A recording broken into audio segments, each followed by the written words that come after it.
Gusto saludarles, bienvenidos esta mañana al Foro Jorge Aldana, jueves 4 de octubre del año 2018, una mañana fresca, agradable en la capital de la República. Estamos en la semana morazánica, por eso ayer igual nos acompañó Edgar Soriano, la historiadora Yesenia Martínez, y también Fonseca, Emilio Fonseca, historiadores todos, hablando de la vida, obra y lucha del paladín centroamericano José Francisco Morazán Quesada. No me gusta el término general, realmente, pero sobre eso nos explicaron ampliamente los invitados que tuvimos ayer en el programa homenaje a Francisco Morazán. Hoy, como en esta semana se concentran tres feriados, y la semana morazánica es precisamente por el 3 de octubre, por el 12 de octubre y por el 21 de octubre, que es el día en que se conmemora la fundación de las Fuerzas Armadas de Honduras. Entonces, hoy queremos hablar de las Fuerzas Armadas de Honduras. Y en pantalla vamos a colocar el título o el nombre que le queremos dar, que le vamos a dar a este foro la mañana de hoy. Fuerzas Armadas de Honduras. Una necesidad o un lujo que no podemos darnos. Le planteamos esta pregunta a usted, reflexione acerca de todo esto. Y lógicamente le planteamos esta pregunta a nuestros invitados la mañana de hoy, que lógicamente van a tomar varios puntos. Queremos dedicar este tiempo, reflexionar junto a ustedes alrededor de la historia de la denominada institución castrense, su papel como factor de poder en la sociedad hondureña. Un verdadero poder tras del trono.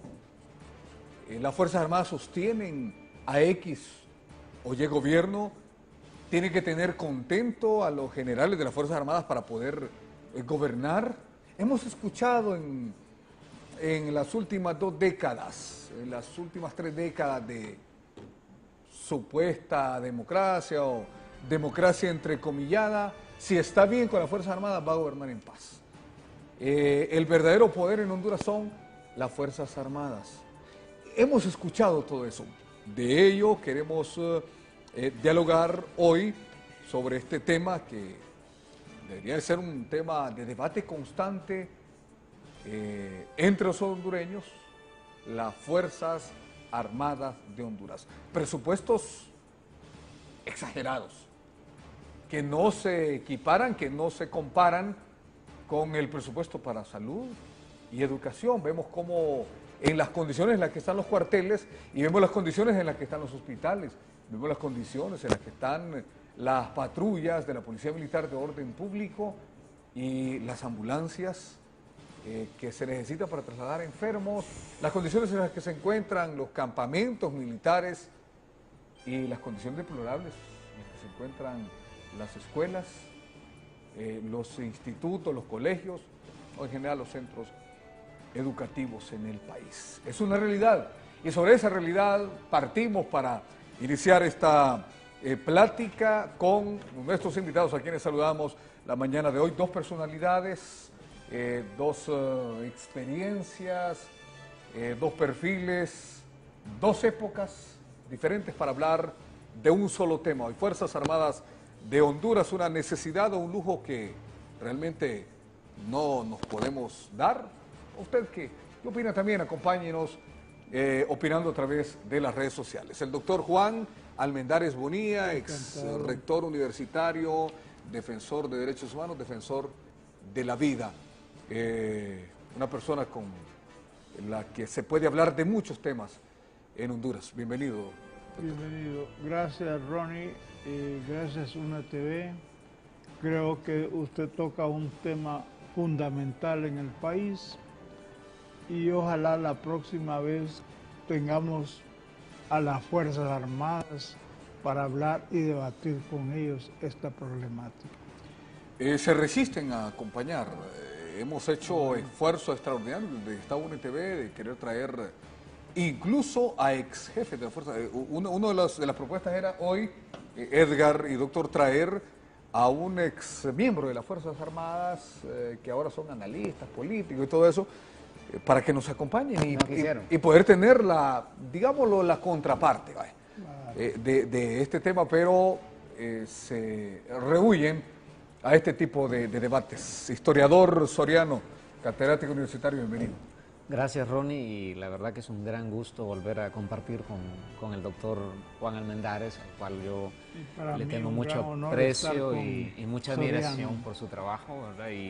Y sé que los aportes del doctor son fundamentales para ese debate que, como bien dice Ronnie, Juan Almendares, sería importante, ¿verdad?, tener al personero de las Fuerzas Armadas, ¿verdad?, para que no sientan ellos que uno fácilmente se sienta aquí en un panel a hablar mal, porque realmente es que no hablamos mal de las Fuerzas Armadas, sino que tenemos una interpretación sobre los procesos organizativos del Estado, y obviamente las Fuerzas Armadas han estado ahí, pero también hay que hablar las cosas como han sido, ¿no? ¿Qué papel han tenido en la historia? ¿Cómo han sido las injerencias? ¿Cómo se organizó? ¿Cuáles han sido las estrategias de esa estructura institucional? Un análisis presupuestario para América Central, pues las Fuerzas Armadas de Honduras ha tenido un 117% de crecimiento en relación al Salvador, que solo ha tenido un 19%. O sea, estamos en un país que en los últimos años, sobre todo después del golpe de Estado, ha tenido un proceso de remilitarización a gran escala, y eso obviamente a los ciudadanos nos preocupa, porque nosotros entendemos la seguridad no con personas en cada esquina con un fusil. Nosotros entendemos la seguridad cuando la calle sea el espacio público, los espacios de socialización sean seguros para el ciudadano y que el ciudadano tome el espacio público. Pero cuando el ejército tome el espacio público, no podemos decir nosotros que vivimos en una nación de libertades, ni una nación democrática, ni una nación segura, ¿no? Recuerdo el gobierno de Carlos Roberto Reina, yo ya era un cipote y escuchaba, al menos no entendía muchas cosas, pero sí me acuerdo de haber escuchado el debate que se generó. Decían, bueno, le vamos a quitar poder a las Fuerzas Armadas, pasar la policía a una policía civil, sacarla de las Fuerzas Armadas, de la famosa PUSEP, y todo aquello, ¿no? De cambiar el nombre antes era el jefe, era el comandante en jefe de las Fuerzas Armadas de Honduras. ¿Qué pasó a ser jefe del Estado Mayor Conjunto? Para desempoderar, dijeron, a las Fuerzas Armadas. ¿Son las Fuerzas Armadas de Honduras una fuerza o una institución que funciona teóricamente bajo la dirección civil, tal como esa idea que nos vendieron allá por el 93-94, doctor, comparada con otras instituciones del Estado? ¿Cómo podemos caracterizar las Fuerzas Armadas de Honduras y qué podemos decir de su nivel de organización, disciplina o su apego doctrinario como tal, doctor Almendares Bonilla? Mire, en primer lugar quiero decir que de las instituciones que tiene mayor formación y oportunidades en este país para capacitarse son las Fuerzas Armadas. Es una institución preparada, no solo para la guerra, sino preparada ideológica y políticamente. El problema es que se ha querido ver las Fuerzas Armadas puras, despolitizadas, apolíticas e incluso sin historia. Pero la realidad es que las Fuerzas Armadas son un poder político en este país. Nuestros gobiernos, la mayor parte, han tenido cara civil y corazón militar. El problema es que las Fuerzas Armadas, no obstante que tienen formación, por ejemplo, la institución que está estudiando cómo hablar chino en este momento es las Fuerzas Armadas. Es una formación estratégica. La segunda estructura más preparada de este país posiblemente es la iglesia y la tercera es la empresa privada. Ahora tenemos un pueblo analfabeta, sin oportunidades de escuelas ni nada. Entonces las Fuerzas Armadas son privilegiadas en este país. Pero lo que tenemos en esta sociedad, sobre todo, quizás no en la cúpula, no en la estructura estratégica, es el analfabetismo político que inunda casi toda nuestra sociedad. Pero hay un problema muy concreto. Primero, las Fuerzas Armadas dicen que son apolíticas, que son no deliberantes, pero dan golpes de Estado, ¿verdad?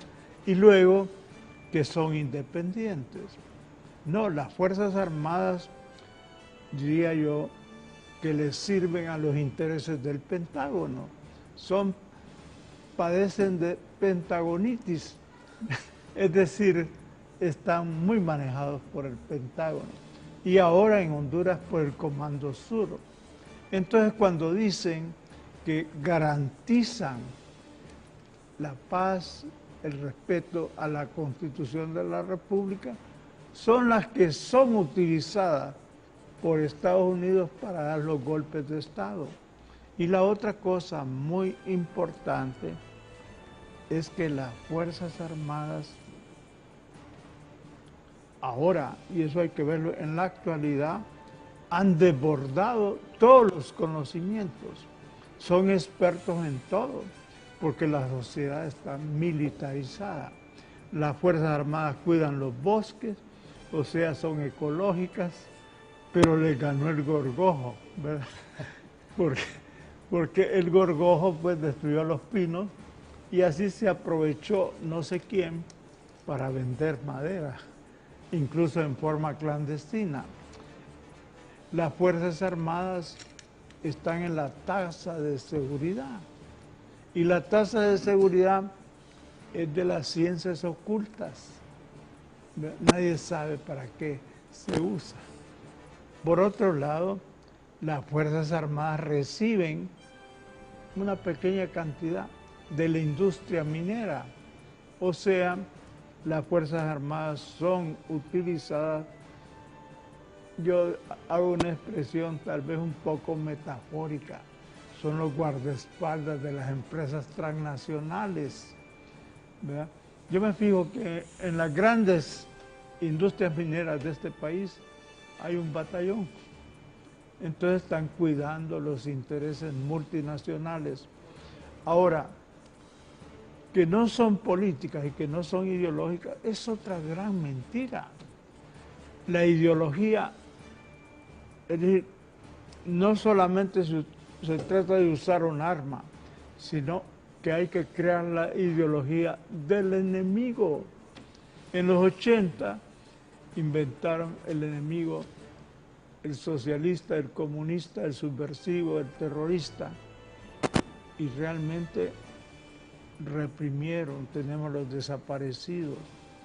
Y luego, en la actualidad, el enemigo aquí es la mara, es la protesta de la calle, la criminalización de la protesta. Entonces han estigmatizado. ¿Sabe cuál es el enemigo en esta sociedad? Es el joven. Aquí se ha perdido el derecho a pensar y no digamos a expresar. No se puede expresar un pensamiento si se reprime el pensar y el sentir en una población. Por eso acá tenemos una tasa de impunidad de más del 90%. Y estamos hablando de seguridad y que la seguridad del Estado, y estamos hablando de presupuestos que son más importantes aquí, no la seguridad, sino las armas.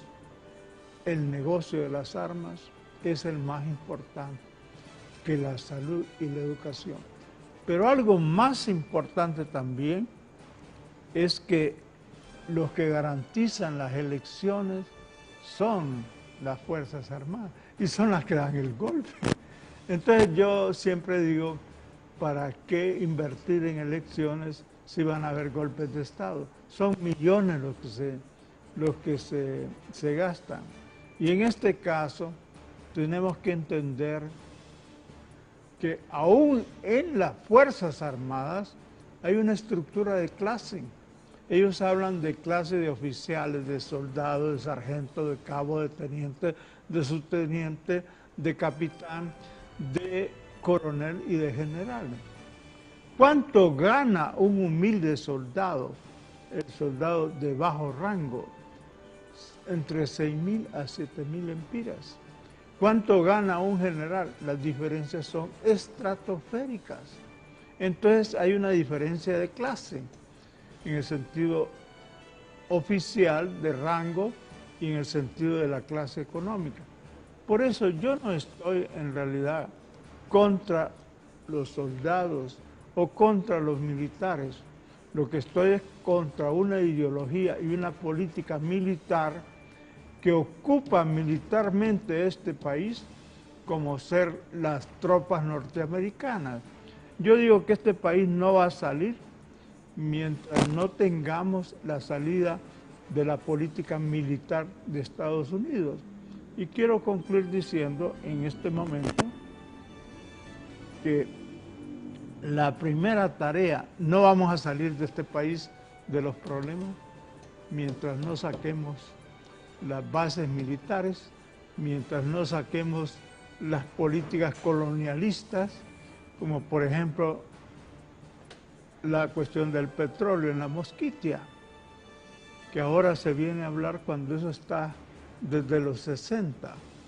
Entonces tenemos un país militarmente ocupado, un país destruido en sus territorios, la gente ha salido. Yo diría, así como hablan las feministas, que tenemos un sistema patriarcal, militar y capitalista, que hay que comenzar a... Incluso a mí me hubiera gustado que estuviera un general acá. Los generales nunca han querido dialogar conmigo y no sé por qué. Había un general que decía que yo era un mal hondureño, porque le dije que estaban metiendo las narices en todo. Manejar cárceles, nunca he manejado cárceles, por eso es el gran desastre en las cárceles. Manejar la cuestión ecológica y nunca ha sido... Ellos dicen que los ecologistas son comunistas, son subversivos. Entonces tenemos una situación que tenemos que hablar claro. Y luego, posteriormente, podemos hablar un poco de la geopolítica actual que influye mucho en la situación de Honduras. Perdona que me extienda. No, no hay problema, doctor, con toda libertad. Lo escuchamos. Así es. Soriano. Las Fuerzas Armadas de Honduras se fundaron en los albores de la década de los 50, 15 años después, es decir, 1965, ya se habían convertido en uno de los denominados poderes fácticos. No pueden,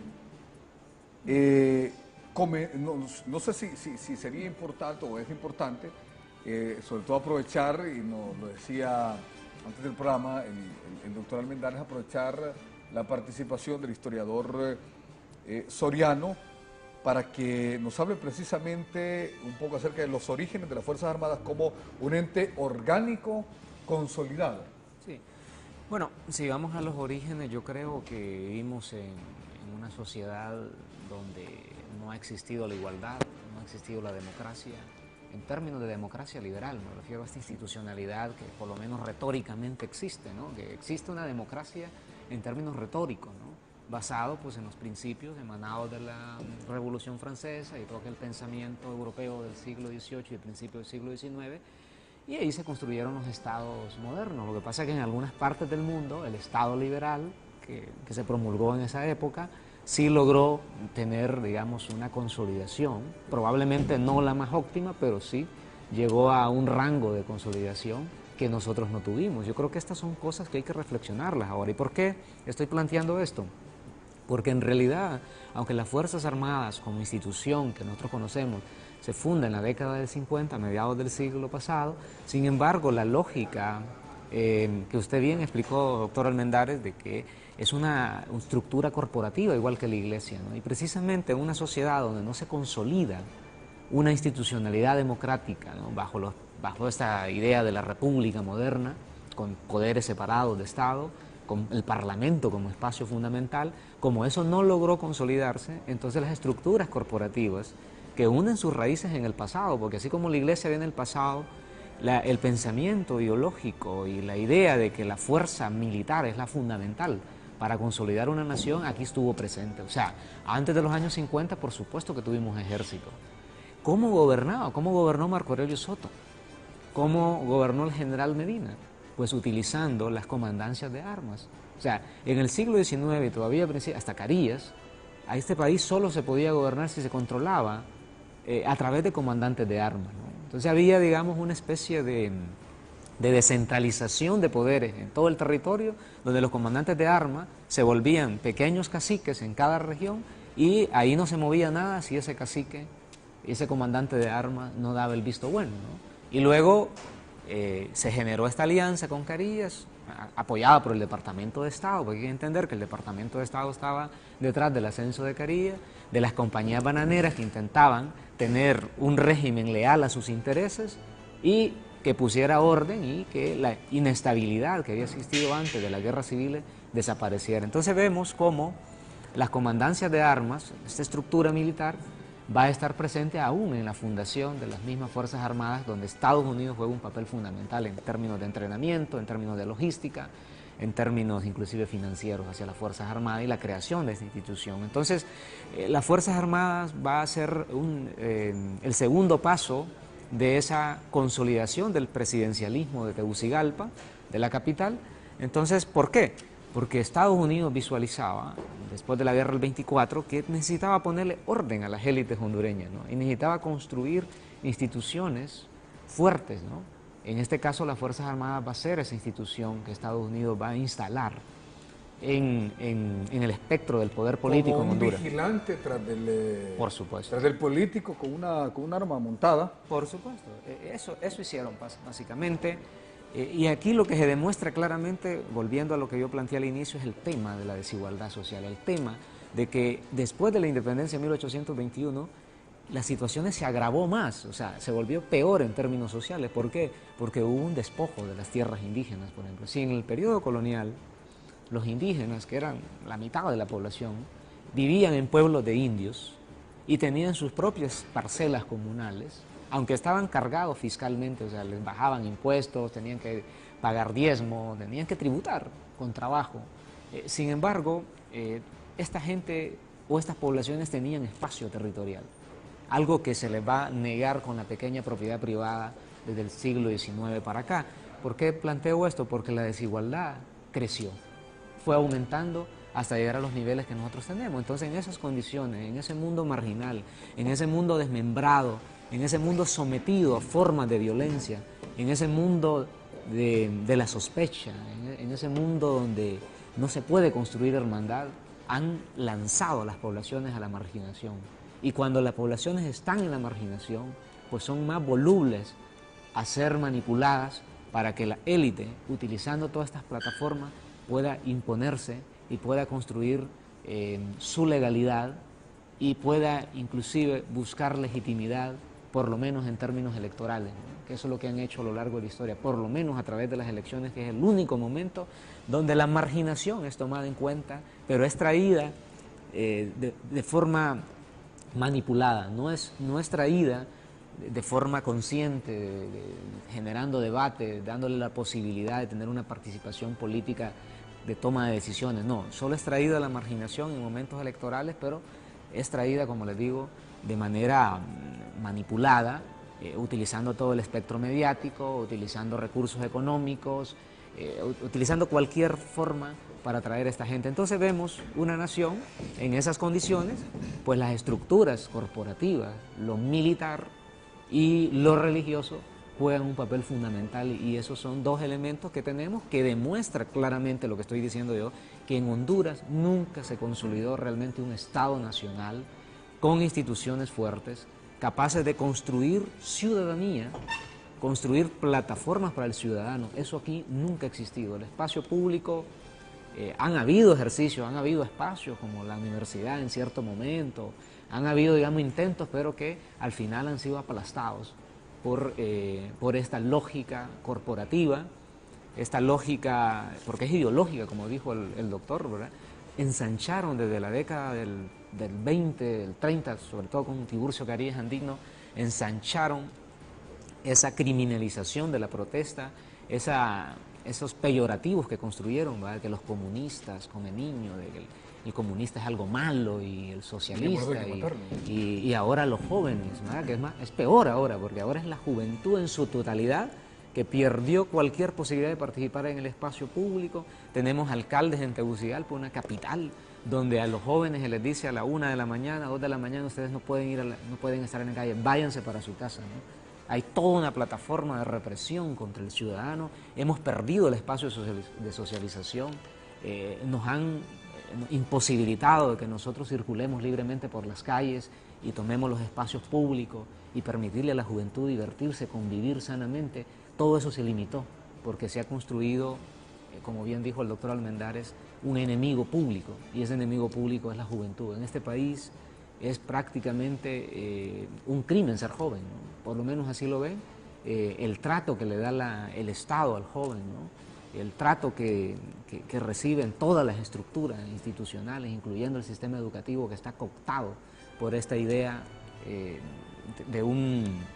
esta idea ideológica, ¿no? De un fanatismo propio del periodo colonial que todavía no hemos logrado desembarazarnos de eso. Entonces yo creo que en el marco de eso es que surge las Fuerzas Armadas. Como bien dijo el doctor, es una estructura muy bien organizada, muy bien estructurada. Es más, tienen hasta historiadores. Yo conozco los historiadores que tienen en el Museo Militar. Son buenos muchachos, ¿no? Egresados de la carrera de Historia. De los cursos del Diplomado de Estado Mayor, hasta rectores y rectoras han estado en el Diplomado de Estado Militar, intelectuales. Entonces, en realidad, ellos no hay que verlos como personas únicamente que manejan armas. La ideología y la política es muy poderosa. Por eso yo he tenido una pequeña discusión con un sociólogo internacional que me dijo: Honduras es un estado débil. Entonces le digo, es que está anémico, necesita vitaminas, necesita hierro.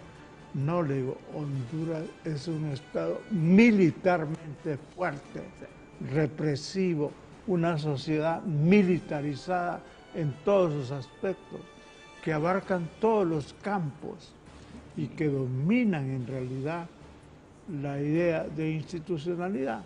Y esa idea viene incluso desde la Escuela de las Américas, donde entrenaron torturadores que todavía algunos sobreviven y están en el marco de las estructuras. La tortura es un fenómeno, es un crimen de lesa humanidad, que es cotidiano acá en Honduras. Entonces hay esa política represiva que ve al joven como delincuente. Usted ve toda esa estigmatización, es para preparar ideológicamente la represión contra los jóvenes. Y usted lo ha visto en la universidad, lo hemos visto en las comunidades y lo hemos visto la represión, el femicidio que han denunciado las mujeres. Es un problema, yo le llamo patriarcal, porque el militarismo es una estructura también patriarcal, autoritaria, vertical, que da órdenes y que ve a los demás como inferiores, como peligrosos. Aquí son un peligro los pobres, los jóvenes, los comunicadores sociales que dan ideas, es decir, es una de las estructuras más represivas. ¿Y quién es el maestro de todas estas estructuras de acá? Pues el Pentágono, el Comando Sur, ¿verdad? Ese plan de prosperidad que viene es un plan militar. Hablamos la mañana de hoy en el Foro Jorge Aldana con el doctor Juan Almendares Bonilla, ex rector universitario, defensor de derechos humanos, con el historiador Edgar Soriano, además catedrático universitario. Fuerzas Armadas de Honduras, una necesidad, un lujo que realmente no nos podemos dar. Una pausa, retornamos en breve para continuar dialogando con nuestros invitados sobre este tan importante tema.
Agua Azul siempre con vos. Agua Azul. Todo bien, todo azul. ¿Sabía que la degeneración macular es una enfermedad que afecta la visión clara que necesitamos para realizar actividades como la lectura, la costura y el conducir? Tus ojos son muy delicados y requieren cuidados especiales a tiempo. Fortalécelos con Vision Health. Vision Health protege la retina del daño oxidativo, mejora la microcirculación del ojo, además retrasa la aparición y progreso de cataratas y retinopatías. Vision Health, búscalo en presentación de 30 perlas, producto europeo 100% natural, de venta en farmacias.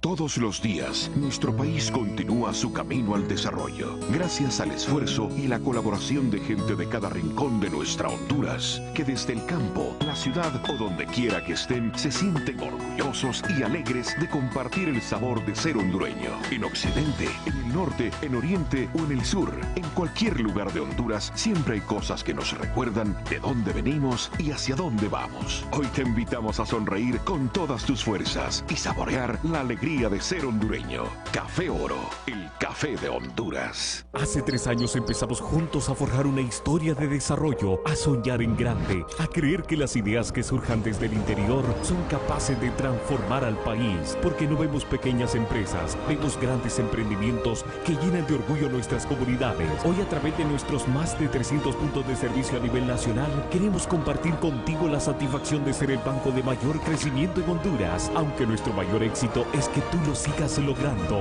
Ban Rural, el amigo que te ayuda a crecer. Banco Atlántida realiza con éxito la entrega de 10 carros del año a los ganadores del segundo sorteo de la promoción más grande de Honduras. Y hoy estoy rodeada de los afortunados ganadores de los imponentes 5 Isuzu D-Max, 3 Kia Picantos y 2 Toyota Etios. ¿Cómo se siente, doña Elisa, de haberse ganado un carro último modelo? Pues estoy contentísima, dando gracias a Dios, al Banco Atlántida, que me ofrece este premio, ¿verdad?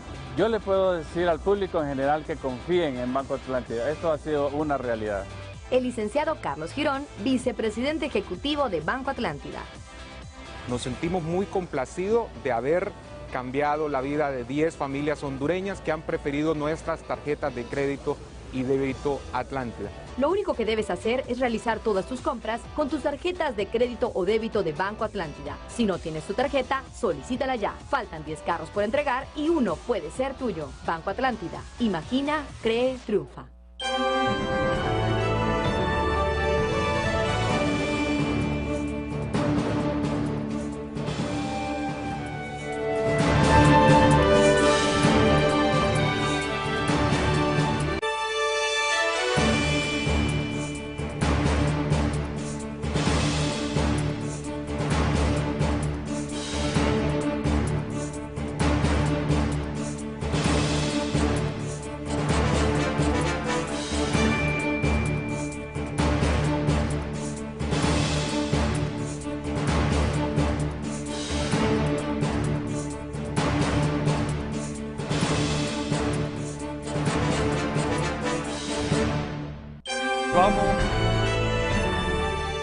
Saludamos la mañana de hoy con el Foro Jorge Aldana.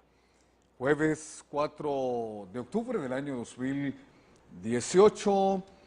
Hablando hoy de un tema de mucho interés y que es precisamente, lo hemos planteado, Fuerzas Armadas de Honduras, una necesidad o un lujo que no podemos darnos.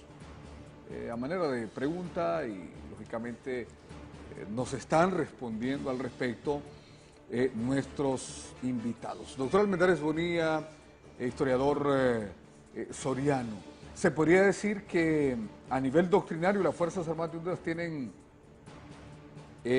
algún rasgos fascistas, para decirlo de esta manera así, directa?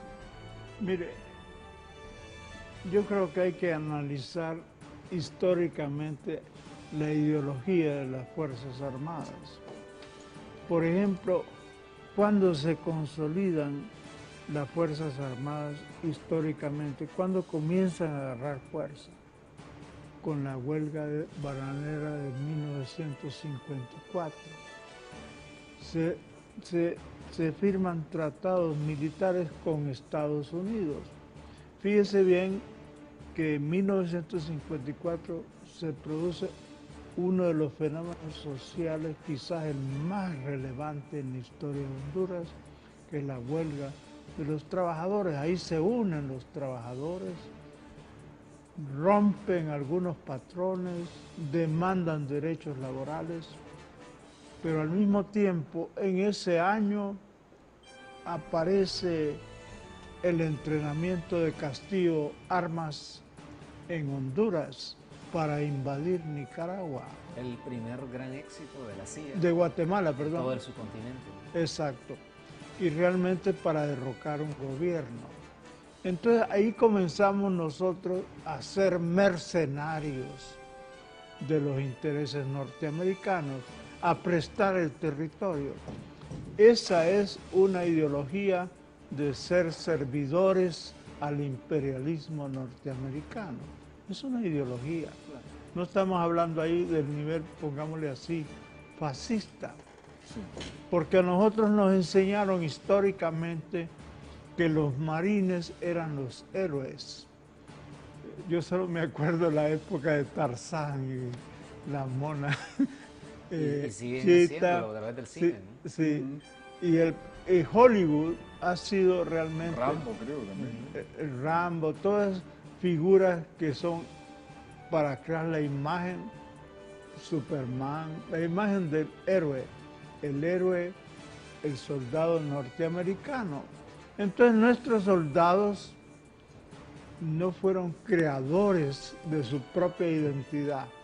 Desde que nacieron perdieron la identidad. Y la identidad es un fenómeno histórico también. Y usted puede ver que en realidad los ejércitos más condicionados de América Latina, nosotros creo que somos uno de los principales. Ahora, usted me hizo una pregunta del fascismo. Bueno, primero hay que ver la Escuela de las Américas y la doctrina de la seguridad nacional, que fue creada primero por los franceses, con los paracaidistas franceses, que crearon la política del terror de las poblaciones y que entrenaron a los norteamericanos. Era una ideología muy fuerte para torturar. La escuela de tortura comienza con los franceses y luego esos franceses influyeron en la escuela militar argentina y parte de Sudamérica, donde Onganía, Videla y todos estos y los generales brasileños fomentaron también la doctrina de la seguridad nacional. En Argentina se creó la AAA y luego vienen los escuadrones de la muerte. Y yo fui víctima de la AAA de la Argentina, estando en Honduras, que es la Triple Alianza Anticomunista. que formaban los escuadrones de la muerte. Tengamos atención porque ahora se ha hablado de los escuadrones de la muerte acá. Eso es real, aquí han habido escuadrones de la muerte. Han sido denunciados incluso por los mismos Estados Unidos. Entonces, luego viene la ideología fascista que es cercana a la ideología nazi. Y ahí viene una idea muy importante que debemos de entender nosotros. Aquí vivimos una guerra no declarada, una guerra de un proyecto militar que sigue la ideología de Carl Schmitt, que fue un teórico asesor de Hitler. Es decir, la guerra total. Aquí tenemos una guerra mediática porque las bases mediáticas siguen el curso de las bases militares, toda la manipulación. Aquí están matando a la gente, la impunidad crece, hemos perdido más de 50.000 personas en la última década. Es una guerra, es una guerra. Y entonces, ¿para qué se han formado las Fuerzas Armadas aquí? Únicamente para golpear al pueblo, para matar, desaparecidos. Y ahora la policía militar, que es la vergüenza del ejército y que desprestigia a las Fuerzas Armadas. Eso hay que decirlo con toda claridad. Entonces yo diría, en un sentido, está influida esta doctrina por las ideas de Hitler, por las ideas de Mussolini y por las ideas de los militares que fueron llamados antes gorilas de América Latina. Eso no ha cambiado sustancialmente en esta sociedad.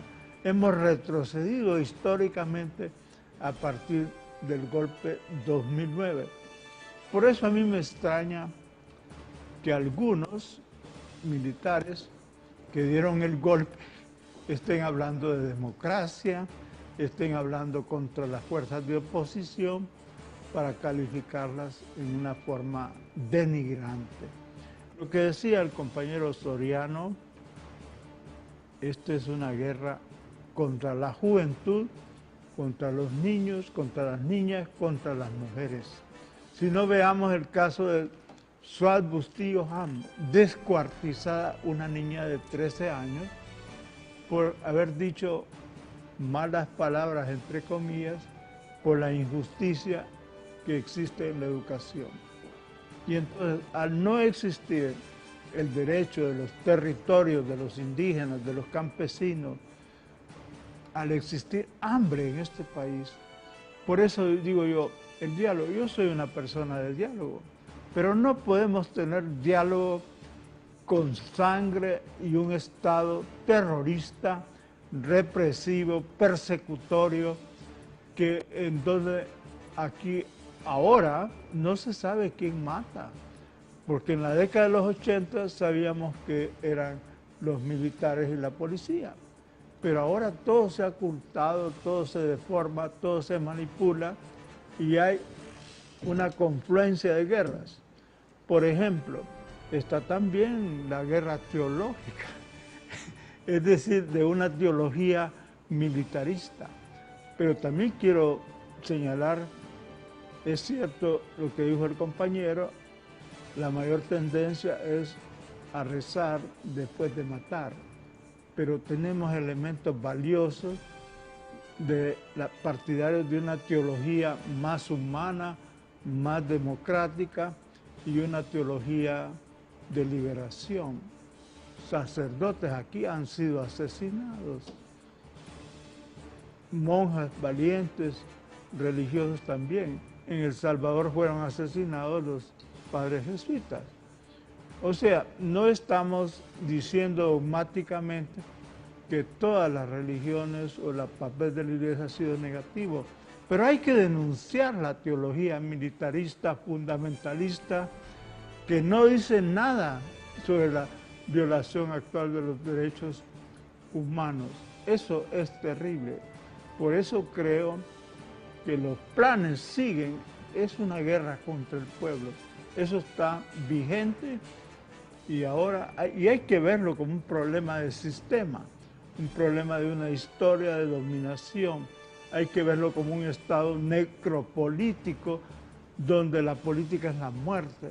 Aquí se habla de corrupción, pero se llama corruptos a los que están criticando el sistema, pero no realmente la corrupción se ve a través de las políticas, política militarista, política de gastos en armas, menos en salud, menos en educación, son políticas de la muerte.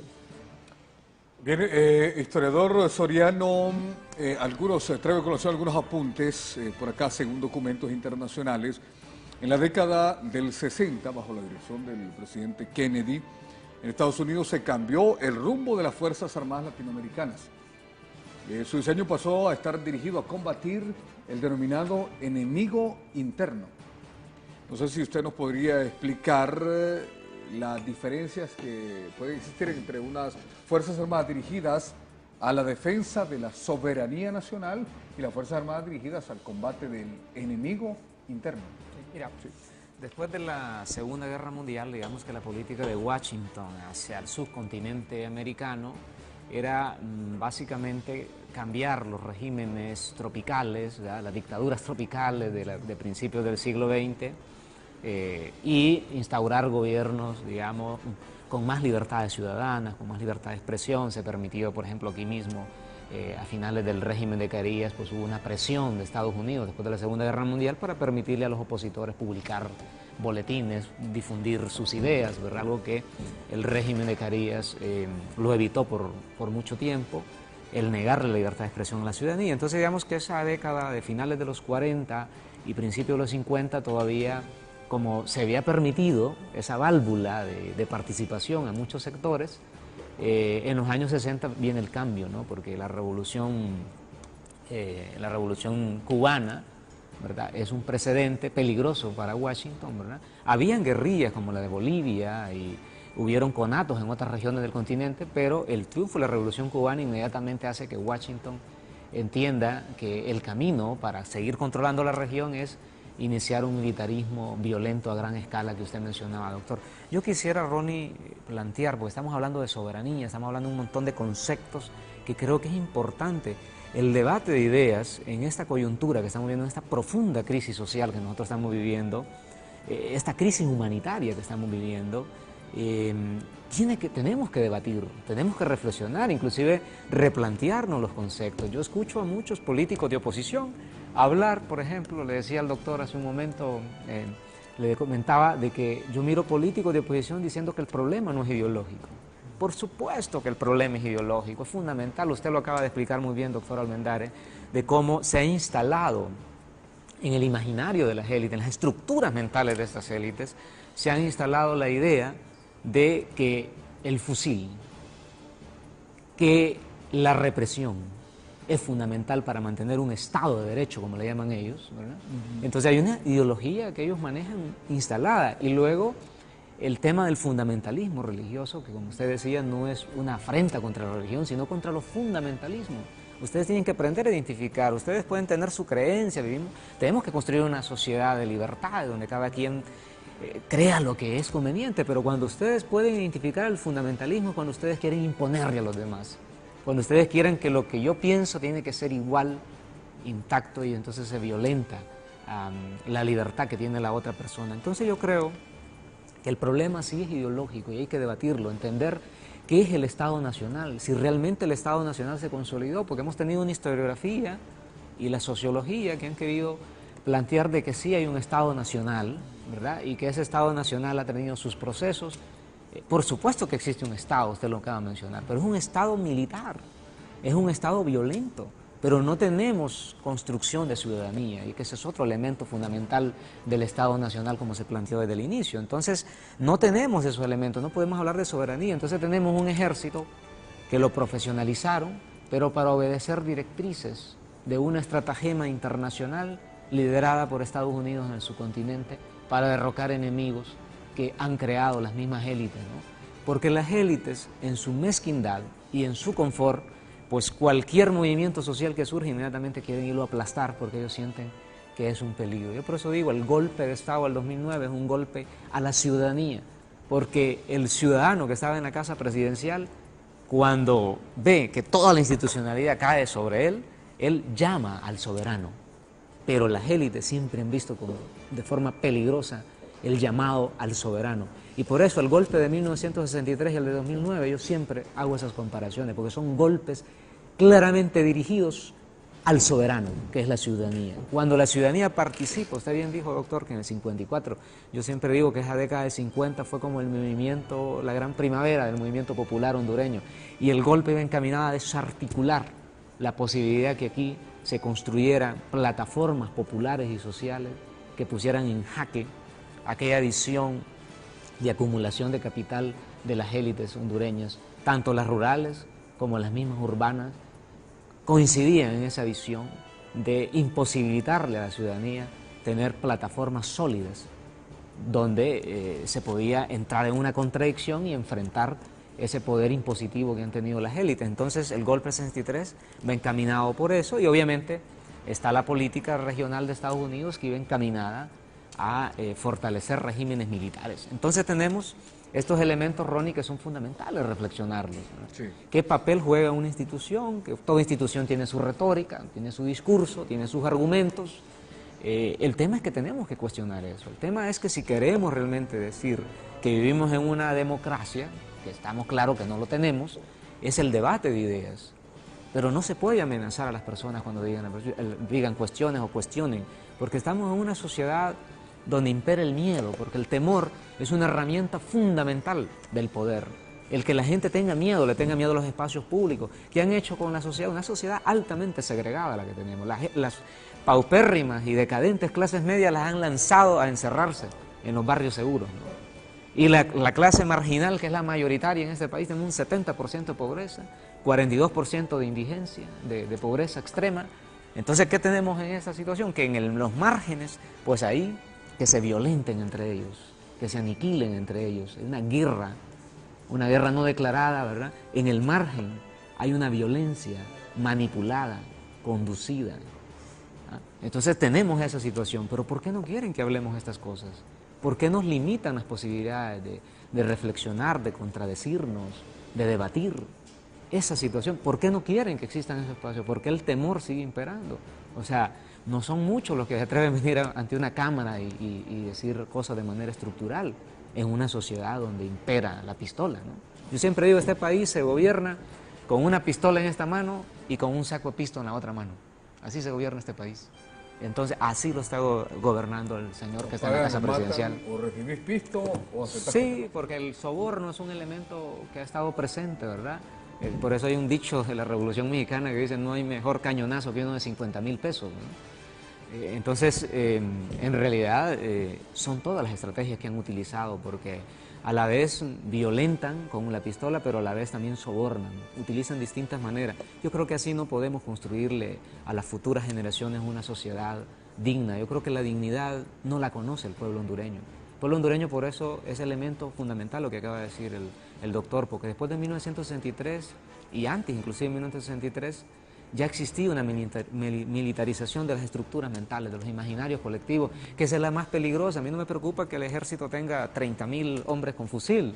Me preocupa la militarización de los imaginarios colectivos. ¿Y cómo lo han hecho? Pues a través de toda una plataforma ideológica encaminada a que la gente entienda que democracia son las Fuerzas Armadas. Ustedes se van y platican con algún campesino, le dicen: es que las Fuerzas Armadas son fundamentales. Y uno les pregunta: ¿pero por qué? ¿Por qué? Y ellos no saben contestar más que decir, bueno, que cuidan el país, cuidan la soberanía, ¿no? O sea, es un concepto que no lo digieren, pero como lo han escuchado tantas veces, se los han martillado tantas veces desde que somos niños, están martillando, pero no nos martillan la posibilidad de debatir, no nos martillan el significado sustancial de lo que es ser un ciudadano y ser una ciudadana. No nos han dado la posibilidad de debatir, de construir diálogo, y por eso en Honduras, yo hablaba de esto, el tema de la sospecha se ha apoderado de todos los sectores, incluyendo los sectores de oposición, movimientos sociales. Todo el mundo sospecha de todo el mundo, todo el mundo soslaya al contrario, todo el mundo pone el pie para que aquel tropiece. Estamos en una guerra total, como dice el doctor, ¿no? Se ha generalizado en todos los sectores. A mí honestamente me preocupa, y yo digo, para volver a rescatar aquellas esencias de los años 50, esa primavera que fue cooptada obviamente, pero que estamos en la posibilidad de volver a retomar eso, es volver a construir confianza entre nosotros, identificar quiénes son los enemigos y no volvernos en esa carnicería de descalificar al mismo compañero que está en esta posibilidad. Hay que entender que tenemos que construir fuerza articulada y colectiva, que no es una persona, ni dos personas, ni mi lucha, porque creo que en la época de la tecnificación, de este capitalismo global que nosotros tenemos ahora, en esta época, Ronnie, han logrado, a través de muchas fuerzas, inclusive a través de ONG y de muchas instituciones, han logrado dispersar al movimiento y arrinconar a la gente en sus propias luchas. Por ejemplo, el movimiento estudiantil en su propia lucha, ¿no? Y ellos inclusive generan un espacio y generan, no queremos que se acerque nadie aquí, ¿no? Y luego los otros gremios y movimientos también en su nicho, ¿verdad? Y entonces con esa actitud de ver con sospecha al que puede ser mi aliado frente a una dictadura tecnocrática y militar que nosotros tenemos en este país, no desgastamos a lo interno. Te lo vamos con Edgar Soriano, historiador, y con el doctor Juan Almendares Bonilla sobre el rol de las Fuerzas Armadas. Vamos a la pausa y les dejo una interrogante. ¿Realmente en las Fuerzas Armadas se respeta, se impone la cadena de mando establecida en la Constitución de la República, o se obedece a otro mando invisible, difícil de entender por la mayor parte del pueblo hondureño? Dejamos la pregunta ya establecida para el doctor Almendares al retorno de la pausa en el Foro Jorge Aldana.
Agua Azul siempre con vos.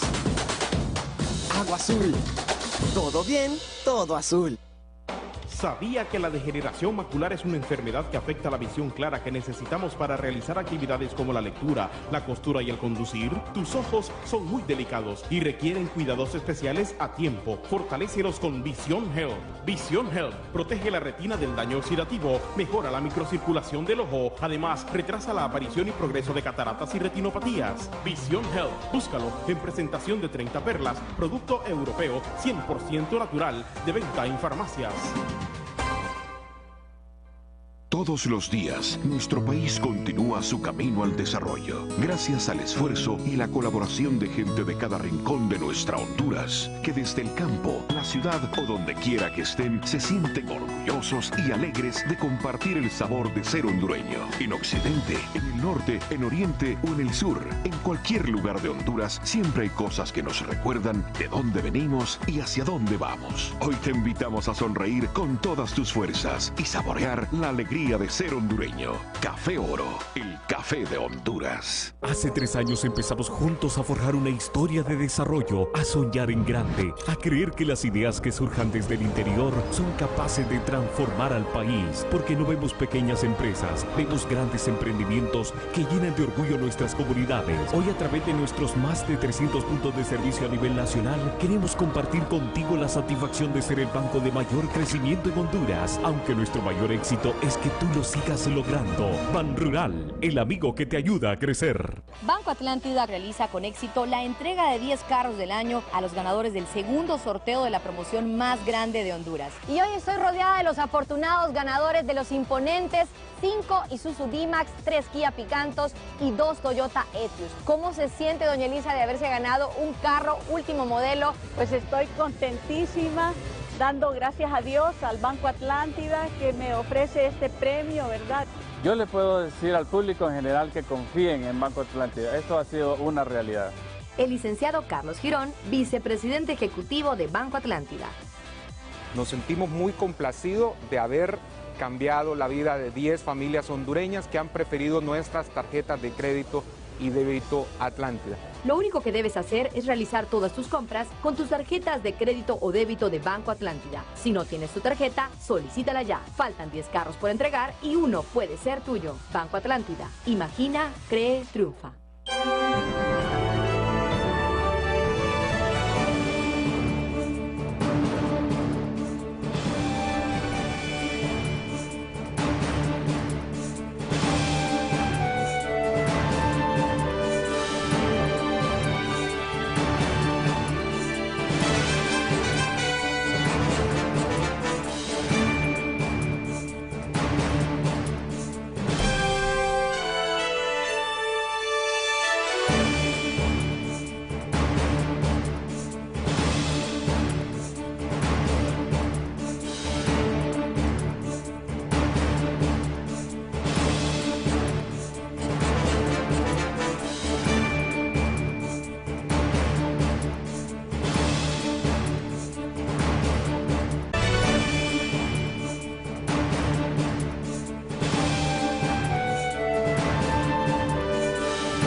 Continuamos en el foro Jorge Aldana, dialogando hoy con Juan Almendares Bonilla y Edgar Soriano. Dejamos plantear una pregunta antes de irnos a la pausa al doctor Almendares. ¿Hay obediencia en la cadena de mando interna, vertical de las Fuerzas Armadas, o por el contrario existe otro mando exterior, invisible, hasta difícil de entender por gran parte de la ciudadanía, doctor? Mire, yo me haría una pregunta muy sencilla. Sí. ¿Existe libertad dentro de las Fuerzas Armadas? Yo diría que las Fuerzas Armadas están encarceladas en sí mismas. ¿Por qué? Porque no hay por lo menos una apertura para dialogar con el pueblo, para escuchar qué piensa el pueblo. Entonces, voy a decir algo que las Fuerzas Armadas mandan no obedeciendo al pueblo, porque realmente, de acuerdo a la Constitución, tienen que obedecer al soberano, como es al pueblo. Pero no hay ninguna discusión. Esto más, si recordamos históricamente, las Fuerzas Armadas han sido diferentes a través de la historia.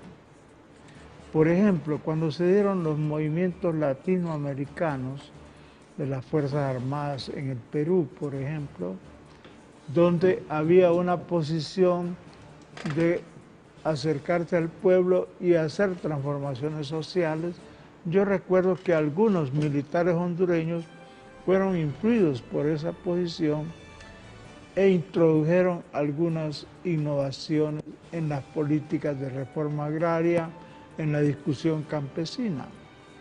Pero ¿qué es lo que pasa? Los militares están presos en sí mismos. Usted ve que nadie levanta la voz, nadie habla de un acercamiento con el pueblo, nadie habla. Quien ha venido a hablar aquí de los derechos humanos es el general Kelly del Comando Sur. Recuerdo que yo fui a una reunión con el general Kelly, pero fui no por servilismo, sino por sostener posiciones. El general Kelly preguntó ahí a las organizaciones de derechos humanos qué opinión teníamos sobre el rol de la misión militar de Estados Unidos. Entonces yo le dije, general, ustedes son violadores de los derechos humanos. Usted nos ha dicho que vienen a respetarlos, pero son violadores. Y él se levantó muy fuerte y muy enojado conmigo. Un hombre con carácter de muralla, ¿verdad? Sí, sin embargo, en ese momento decía que para ellos la condición de la presencia militar era para respetar los derechos humanos. Entonces me dijo a mí, mire, nosotros estamos en misiones militares de buena voluntad, misiones médicas, estamos ayudando aquí a este país. Entonces le digo, general, ustedes definen la política militar de este país, definen en realidad los gastos en armas. Este país no se mueve, no da ningún paso sobre las armas si no les pide permiso a ustedes. Entonces el general, todavía un poco más enojado, me dice, señor, me dice, ¿usted cree que debe irse a la misión militar de Estados Unidos? Entonces yo le dije tranquilamente, eso es lo que estoy diciendo, que se vayan, ¿verdad? Eso es importante. Pero ahora vea usted, el general Kelly pasa precisamente al plan de prosperidad. Ese plan de prosperidad del Triángulo Norte es un plan militar para controlar Centroamérica. Pero se le rompe un poco el esquema porque El Salvador dice que va a hacer negociación con China. Entonces la cuestión geopolítica es muy importante y hay que entenderla. Tiene un Triángulo Norte con dos países completamente alienados a Estados Unidos y un país pequeño que ha dicho que va a firmar un tratado con China y que va a dejar a Taiwán. Eso rompe. ¿Y por qué somos importantes nosotros? Ahí tenemos que hacernos la otra pregunta.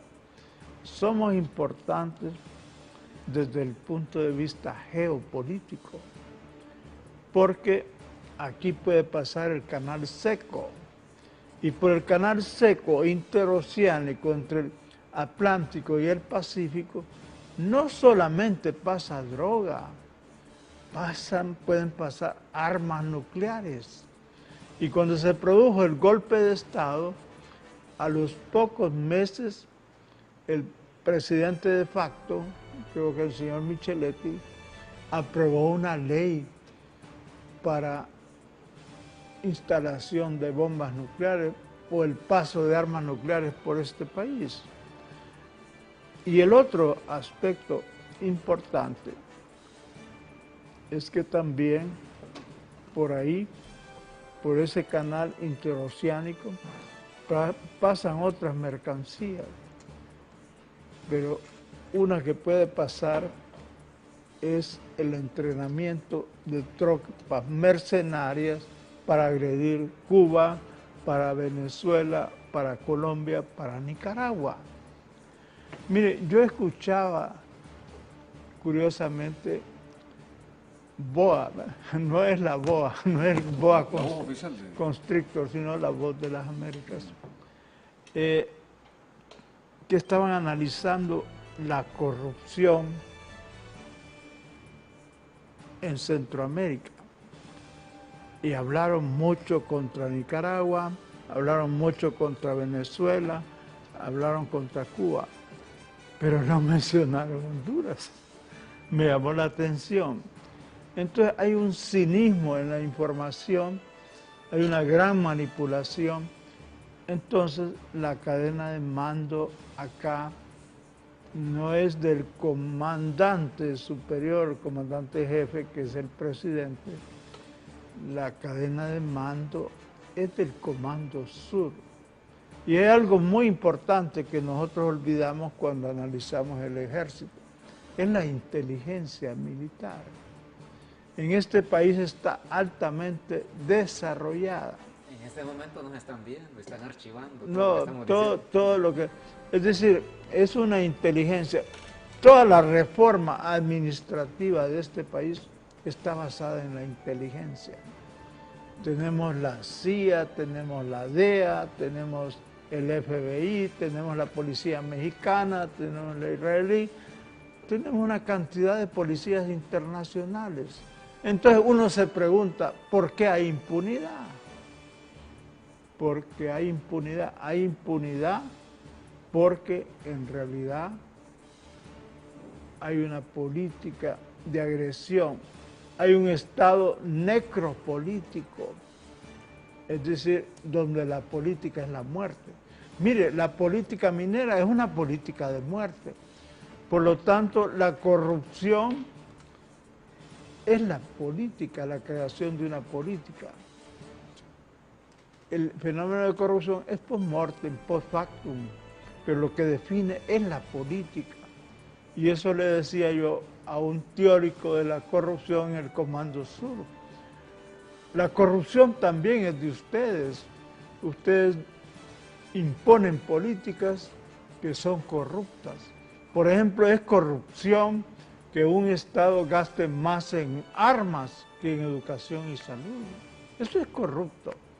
Entonces, la cadena de mando es ficticia. Y nosotros creemos que es el gobierno, ¿no? El gobierno es servil a los intereses del Pentágono de Estados Unidos y de otras naciones. ¿Qué tenemos entonces? Una gran confusión. Nuestro historiador Soriano decía que en realidad el pueblo tiene una idea equivocada. Yo le voy a decir, probablemente, si se hace una consulta popular, el ejército va a sacar un montón de votos, porque la gente está confundida.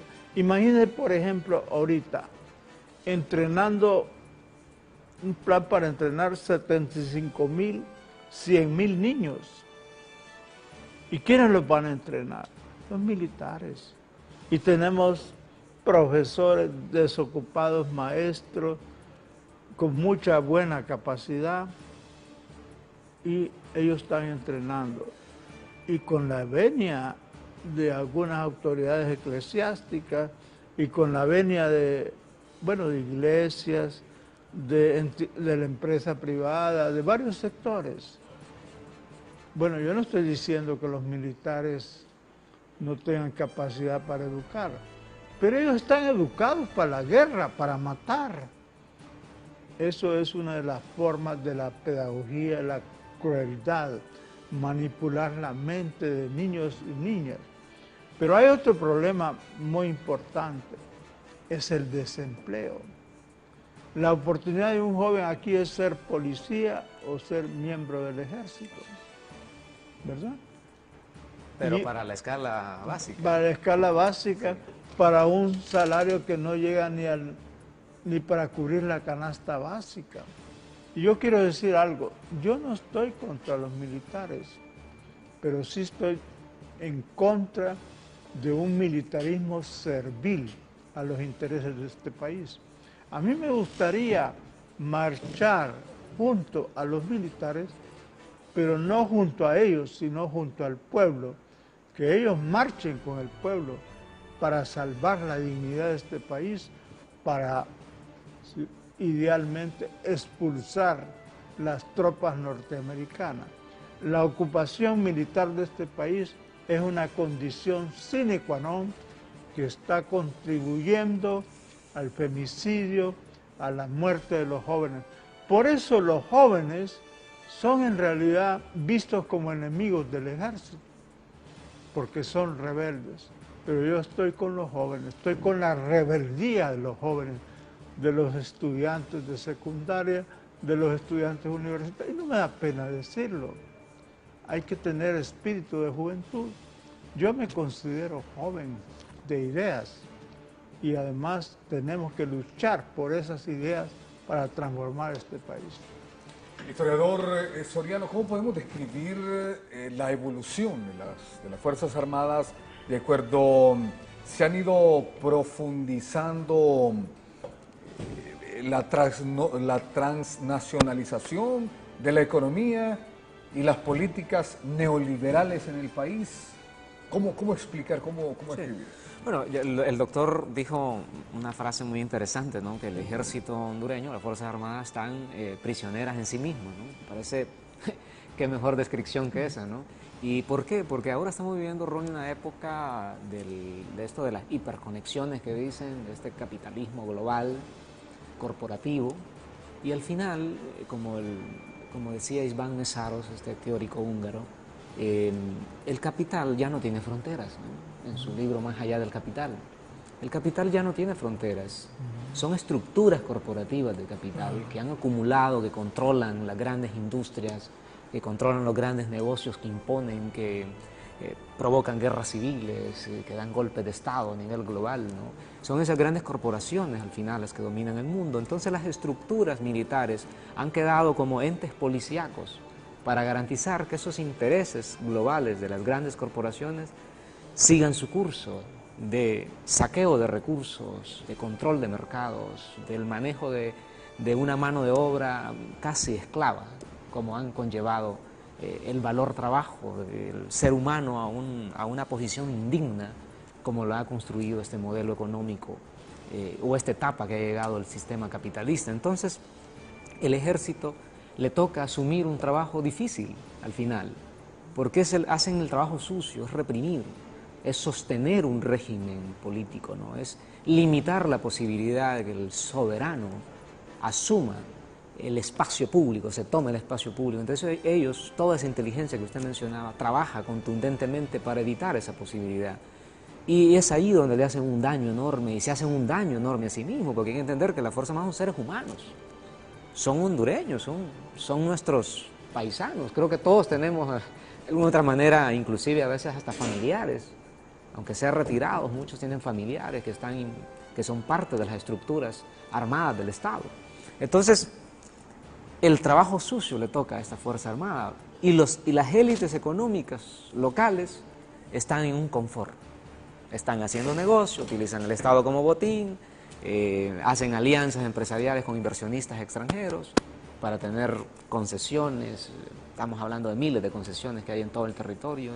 Entonces, en ese confort las élites le dejan el trabajo difícil a las estructuras armadas del Estado, que limiten la libertad de expresión, que se tomen el espacio público de ellos. Y entonces han acrecentado la inversión militar. Tenemos el Ministerio de Defensa, estamos hablando 200, 300% de aumento de presupuesto, y tenemos la educación, la salud limitada, un régimen actual que eliminó la Secretaría de Cultura. De por sí, ya la Secretaría de Cultura, como lo dijo en algún momento Germán Alan Payet, que fue ministro, dijo que era la cenicienta del Estado, dijo él, eso lo dijo allá por el 2000. Y en realidad sí, el presupuesto más bajo lo tenía la Secretaría de Cultura, pero este régimen la eliminó. Este es un régimen enemigo de la cultura. Eliminó la Secretaría de Cultura y ahora tiene una Dirección de Cultura que es una institución de tercera o cuarta categoría dentro del Estado. O sea, claramente tenemos el rostro de un régimen que le apuesta a militarizar, un régimen que le apuesta a construir esas plataformas de violencia, como dijo el doctor, ese Estado criminal, criminalizar a los jóvenes, criminalizar la protesta, limitar las posibilidades de tomarnos el espacio público, limitar la posibilidad de debatir. Nos están cercando cada vez más con los fusiles, Ronnie, enfrente, y las élites desde su confort están haciendo ese daño enorme, pero un daño a gran escala, quizás como nunca en la historia de este país, porque estamos en otra época. Ya Honduras no es la Honduras de los años 30, no es aquella Honduras dispersa en sus territorios, en sus regiones. Estamos en una época global, estamos en una época de las comunicaciones, y ellos están haciendo este daño enorme de querer evitar posibilidades de construcción de espacios de socialización, de ciudadanía, y ese es el camino. Entonces la evolución, Ronnie, de las Fuerzas Armadas básicamente ha sido esa. Ha ido un crecimiento del militarismo en todo su sentido ideológico. Han ido incrementando... Lo han ido incrementando porque ha incrementado el descontento, se ha acumulado el descontento, y ellos le apuestan a seguir poniendo las Fuerzas Armadas, los aparatos armados del Estado, como una forma de contención. Es ahí donde entra la frase que dijo el doctor: las Fuerzas Armadas están actuando en este tiempo como los guardaespaldas de las transnacionales. Sin duda, porque el problema del territorio hondureño es que sí, hay unos grupitos acá financieros, pero muchos de estos grupos que tienen inversiones y tienen concesiones y que tienen fideicomisos del Estado están articulados a los intereses de las transnacionales. Entonces, obviamente, como te digo, ya el capital no tiene fronteras, hay un saqueo de los recursos a nivel mundial. Y yo creo que este problema que estamos viviendo, esta crisis social que estamos viviendo y política, es global, no solamente es hondureña, es mundial. Es mundial. Y todo el engranaje manipulativo, organizacional, mediático, se encamina a atacar a aquellas naciones donde sí las Fuerzas Armadas se han aliado a una estrategia nacional de revalorizar sus recursos naturales, como por ejemplo el caso de Venezuela, ¿no? Doctor Almendares Bonilla, se han dado, estamos ya en la parte concluyente del programa, se han dado fuertes denuncias de que hay escuadrones de la muerte, lo recién que aconteció, agentes de la Agencia Técnica de Investigación Criminal sacando jóvenes, aparecen asesinados en la montañita, el mensaje que todo esto tiene, se ha hablado de que hay falsos positivos en Honduras, todo lo que hemos visto, sistematizado una verdadera estrategia para eliminar dirigentes, defensores de derechos humanos, de oposición política en el país. Y en este canal de televisión se ha hablado de la instalación en Honduras del Plan Colombia. La participación, ¿hay participación de las Fuerzas Armadas en toda esta estrategia? Plan Colombia en Honduras, doctor, para ir concluyendo. Mire, usted sabe que hay un montón de planes, pero en esos planes hay que buscar la unidad de la acción militar, del terrorismo de Estado, todo tiene unidad. ¿Cuál es la unidad? Saquear los territorios de América Latina. Venezuela, por ejemplo, es la mayor reserva de petróleo en el mundo. Bolivia es una de las mayores reservas de níquel en el mundo. Y no digamos, México tiene una cantidad de recursos, petróleo, minerales, es decir, minerales, recursos estratégicos. Solo piense usted, la energía eléctrica es una industria estratégica para este país. Mire la ENE, una cosa terrible. Entonces, lo que queremos decir con esto es que no podemos descartar lo que se llama la acumulación capitalista por desposesión. Pero también no podemos descartar lo que se ha llamado el capitalismo cognitivo, es decir, las redes. Y usted sabe que el Internet en realidad no es que lo inventaron los militares, pero el Internet surge como una tecnología desarrollada por científicos, pero que fue una tecnología de la guerra. El capitalismo cognitivo está para mí equivocado si lo reducimos ahí. El capitalismo, tenemos el financiero, el industrial, el mercantil, toda esta forma de capitalismo es una unidad. O sea, el Plan Colombia es un aspecto del espectáculo de violencia que tenemos. Es importante, pero no es todo. No debemos de equivocarnos ahí, no solamente es eso. Una estrategia importante, vuelvo a insistir, es la inteligencia. Esa inteligencia acá está haciendo estragos. Yo le voy a decir, el mecanismo de protección de los derechos humanos, yo estuve en desacuerdo con esa ley. No porque no se protejan los derechos humanos, porque en la comisión solo hay unos 2 representantes de derechos humanos que pueden ser muy buenos, pero ahí está la inteligencia militar del Estado. Entonces no respetan los derechos humanos. Luego tenemos un plan mundial complejo, tenemos un mundo multipolar, ¿verdad? Donde China, Rusia, la India ya ocupan otros espacios. Se ha creado un banco más poderoso que el Banco Mundial. Entonces es un mundo multipolar. Por eso los norteamericanos no invaden Nicaragua, porque ahí está Rusia y está China, ¿verdad? Y además, ¿cómo han creado una imagen?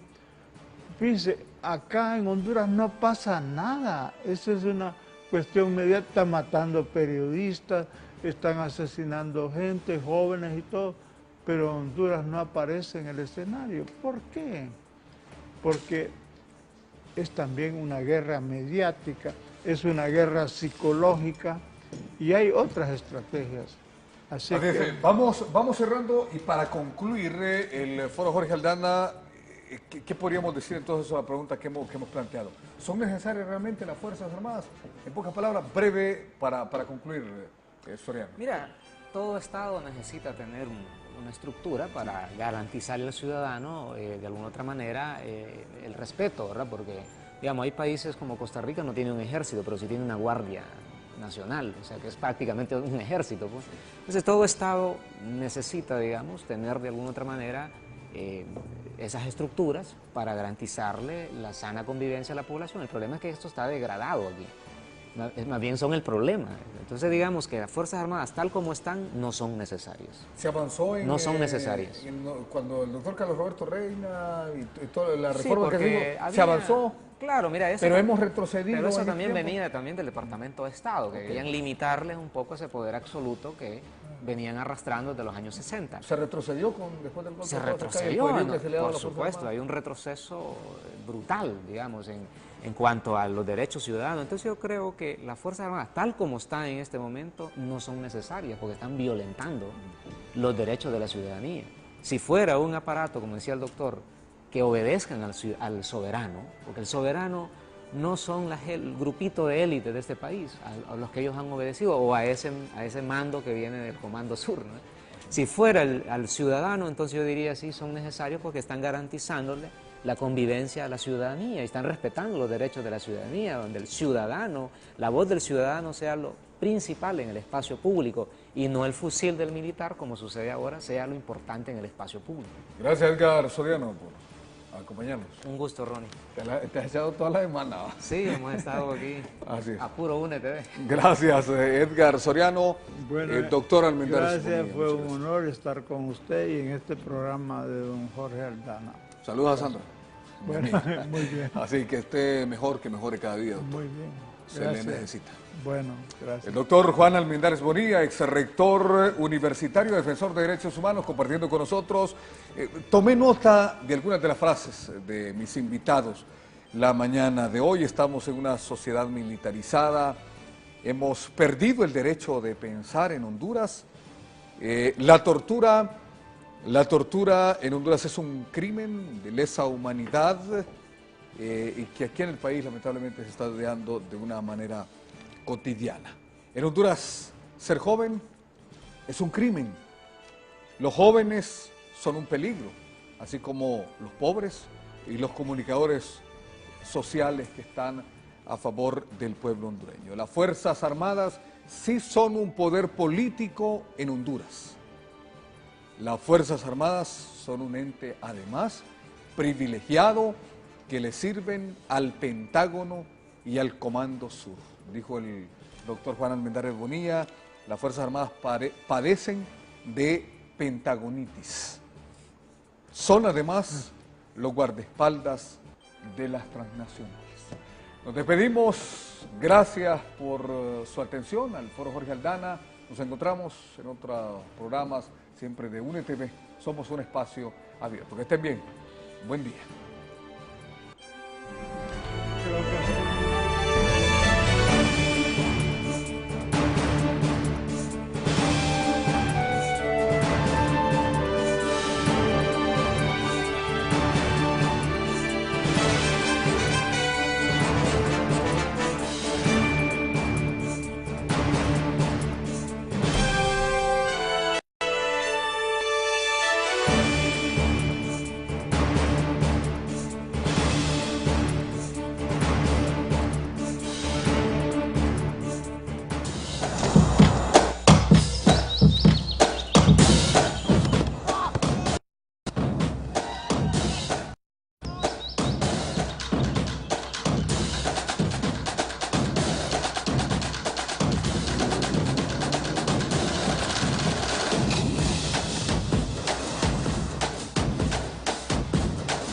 Agua Azul siempre con vos. Agua Azul. Todo bien, todo azul. ¿Sabía que la degeneración macular es una enfermedad que afecta la visión clara que necesitamos para realizar actividades como la lectura, la costura y el conducir? Tus ojos son muy delicados y requieren cuidados especiales a tiempo. Fortalécelos con Vision Health. Vision Health protege la retina del daño oxidativo, mejora la microcirculación del ojo, además retrasa la aparición y progreso de cataratas y retinopatías. Vision Health, búscalo en presentación de 30 perlas, producto europeo 100% natural, de venta en farmacias. Todos los días, nuestro país continúa su camino al desarrollo, gracias al esfuerzo y la colaboración de gente de cada rincón de nuestra Honduras, que desde el campo, la ciudad o donde quiera que estén, se sienten orgullosos y alegres de compartir el sabor de ser hondureño. En Occidente, en el norte, en Oriente o en el sur, en cualquier lugar de Honduras, siempre hay cosas que nos recuerdan de dónde venimos y hacia dónde vamos. Hoy te invitamos a sonreír con todas tus fuerzas y saborear la alegría de ser hondureño. Café Oro, el café de Honduras. Hace 3 años empezamos juntos a forjar una historia de desarrollo, a soñar en grande, a creer que las ideas que surjan desde el interior son capaces de transformar al país, porque no vemos pequeñas empresas, vemos grandes emprendimientos que llenan de orgullo nuestras comunidades. Hoy, a través de nuestros más de 300 puntos de servicio a nivel nacional, queremos compartir contigo la satisfacción de ser el banco de mayor crecimiento en Honduras, aunque nuestro mayor éxito es que tú lo sigas logrando. Ban Rural, el amigo que te ayuda a crecer. Banco Atlántida realiza con éxito la entrega de 10 carros del año a los ganadores del segundo sorteo de la promoción más grande de Honduras. Y hoy estoy rodeada de los afortunados ganadores de los imponentes 5 Isuzu D-Max, 3 Kia Picantos y 2 Toyota Etios. ¿Cómo se siente doña Elisa de haberse ganado un carro último modelo? Pues estoy contentísima, dando gracias a Dios, al Banco Atlántida, que me ofrece este premio, ¿verdad? Yo le puedo decir al público en general que confíen en Banco Atlántida. Esto ha sido una realidad. El licenciado Carlos Girón, vicepresidente ejecutivo de Banco Atlántida. Nos sentimos muy complacidos de haber cambiado la vida de 10 familias hondureñas que han preferido nuestras tarjetas de crédito y Débito Atlántida. Lo único que debes hacer es realizar todas tus compras con tus tarjetas de crédito o débito de Banco Atlántida. Si no tienes tu tarjeta, solicítala ya. Faltan 10 carros por entregar y uno puede ser tuyo. Banco Atlántida. Imagina, cree, triunfa.